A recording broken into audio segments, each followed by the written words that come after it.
My name is Michael Angley, and this is my final presentation for my Literature of Direct Action English class. So, here goes nothing. Why I Don't Like Abortion by Michael Angley. Intro. To be clear, I don't speak for all pro-life people.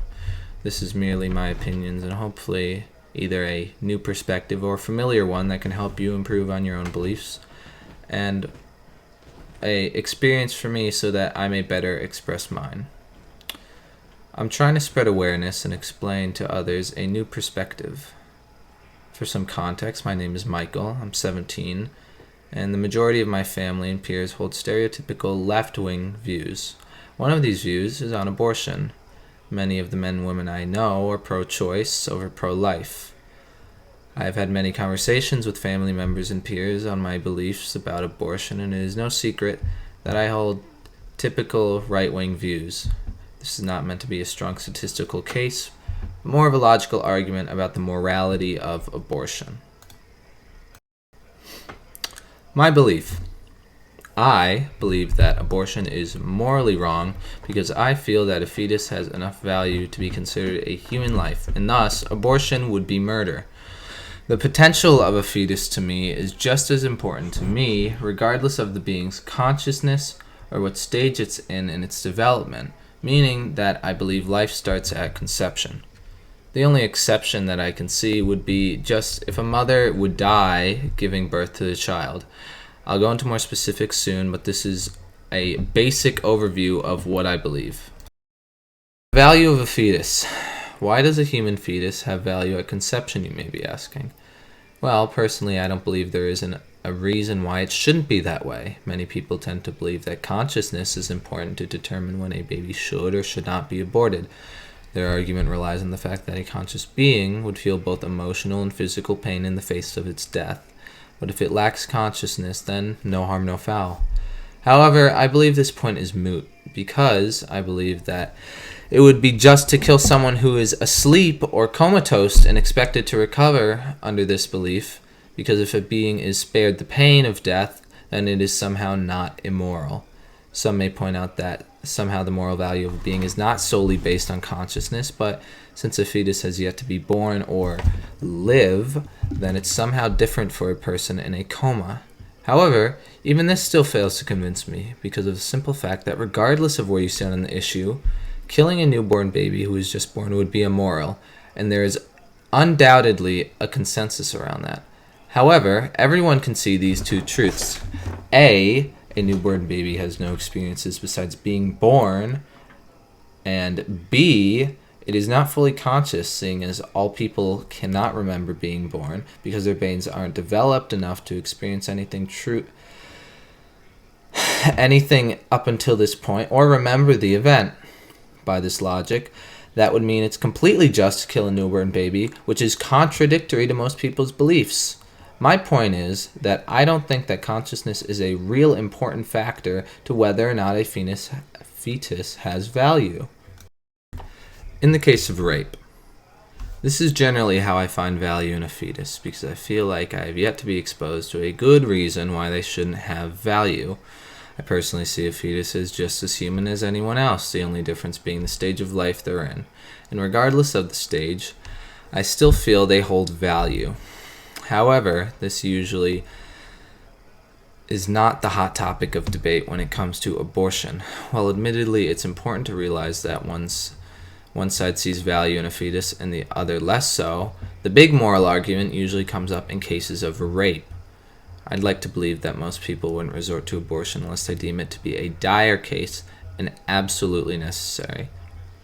An unplanned child can cripple a mother because, as you already know, taking care of a child, it's hard work, and some would argue that in this circumstance abortion is necessary because it would cripple a mother's ability to live, and because of this a child would have a diminished life as a result.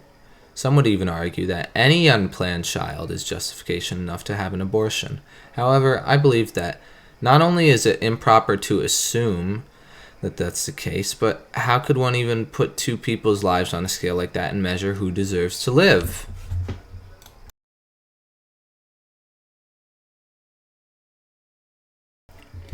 For one, let's address the issue of unhappiness behind the mother and the child, assuming the father is completely absent. I believe that it is presumptuous and wrong to talk about the lives of rape babies as filled with suffering and unhappiness. I assume most understand that not all rape babies are terribly sad, and some are fortunate enough to come into comfortable homes despite the situation because of financial, social, and whatever other support they may receive. However, most like to claim that a mother is almost completely destitute and is incapable of raising a child on her own without it dying, or the mother dying because of the terrible circumstances bestowed upon her by the harsh reality we live in. Despite the unlikely probability of this, it is still almost always an option for either adoption, foster care, or faith-based industries that can take care of children born under unfortunate circumstances. There are many options and forms of help for those affected. It's hard to be in a completely desolate spot, and I think it's almost unrealistic to think that people who get raped and have kids are completely out of options most of the time. If they truly are out of options, as I mentioned before, I believe that that would constitute as putting the mother's life in danger enough to kill her, and abortion may be morally just then. However, it's very hard to come across a situation like that, and the discourse behind it more than quick to assume that this would be the case. We've established that there are almost always options. However, the next claim would be to say that the child would be extremely unhappy in an abortion clinic or foster care or a faith-based institution. However, I think this is almost as dangerous as saying that a person born with a disability would be unhappy because they would have their life diminished as a result. The arguments both rely on the perspective of someone who is, one, not in their situation, and on the premise that the person would live a diminished life as a result of these circumstances. However, while it is true that one may not have the same opportunities as everyone else, it is known that people, even in terrible situations, like people who've lost multiple limbs, for example, can be just as happy, if not more happy, than a typical person. So to gauge the value of one's life on a hypothetical is incredibly nearsighted and has the potential to be incredibly harmful. To put the fate of one's life on the line because of an assumption that they won't be able to live a good enough life is just wrong. Ultimately, it's picking poison, but I believe that life is better than death. I've already given a case for why a fetus is a life, so to follow up with that, I would like to say that it's incredibly hard to gauge the life of one individual over the other. Who really is to say that one should be chosen over the other? It's almost cruel to think in these terms, and hard to say who should be sacrificed in the circumstance. This is why I wouldn't follow up saying what I think should happen. Honestly, I don't know. I can only say what I've already stated.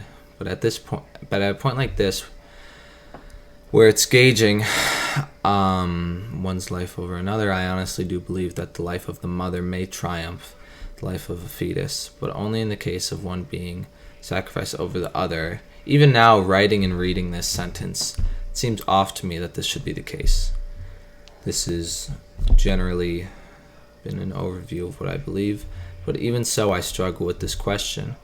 I'm not really sure who should get chosen. I mean, I've said before that usually there are options, and if it puts the mother's life in danger, even though it's hard to say most of the time, since we're not really mind readers as a species, it's hard to see the future and what the future will hold. So to know whether or not a mother may be ready is hard. Life is full of difficult situations, and not many people know. But ultimately, I do believe that the vast majority of times, outside of these hyper-specific circumstances, it is overall unjust to have an abortion, and that there is usually a better alternative in keeping the child alive than killing it.